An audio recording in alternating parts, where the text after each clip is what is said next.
I have a question regarding shortening the salah.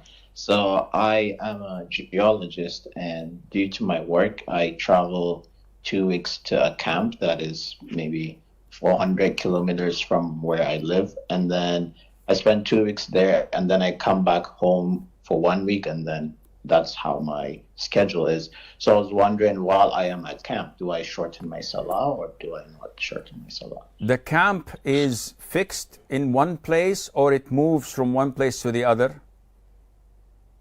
It would be fixed throughout my contract. Okay, and you would have your own room that you settled in?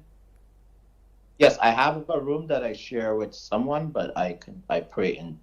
So far from my last week that I was working, I was praying in my room. Yeah, but I mean, it is your fixed room, room number 205, for example. This is your fixed room. So you go back home for a week or two, you come, you find your room, your clothes, your things. No, when I come back, depending if someone that I switched my rotation with is in the room, I might be in a different room with different roommates Okay, or alone. I will answer you, inshallah. The rule of thumb is that whenever a person leaves his hometown's border or city limits on a journey, and 400 kilometers is a distance of a journey, then this person is labeled and classified as a traveler. Anyone who calls home, "Hi, where's daddy?" "Oh, daddy's traveling." "Where at?" "Well, he went to this camp, this city, this village, this town, whatever." So you are classified as traveling. You pack your bags and you say the dua of traveling and you bid your family farewell. Now, the issue is if a person who is in such a situation reaches his destination, which is 400 kilometers away, and it's a camp in the middle of the desert or in the mountains. In Canada, I don't think you have deserts. So what is the situation? This guy is still a traveler. He hasn't settled down. He hasn't put his P.O. box to be there. And he is commuting until the project or the assignment is over. So he is still labeled as a traveler, and he may shorten his prayers and he may combine if there is a necessity for that.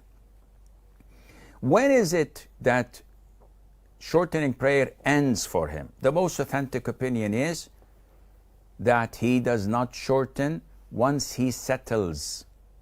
What do you mean by he settles? If I work in a city and every couple of weeks I go for the weekend to my wife and kids and my family in my hometown, and then I travel for another 2 weeks or 3, and I have a house there, and I'm settled there, and I work there. Now this, I wouldn't be considered to be traveling. My hometown, I have to pray full prayers and I cannot combine. But when I go to this new location, location B, which is actually where I work, and I may stay a lot of the month, sometimes more than what I spend in my hometown.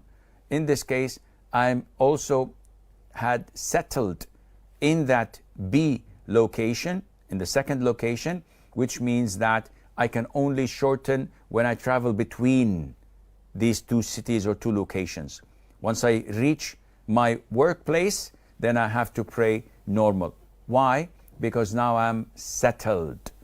I have my house, I know the times of prayers, I go to work, I sleep, I nap, it's like my home.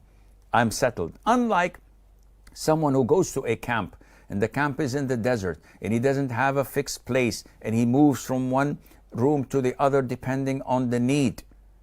And he knows that this is a project that will soon end, and then he will be relocated somewhere else. That would be a traveler, and Allah Azza wa Jal knows best.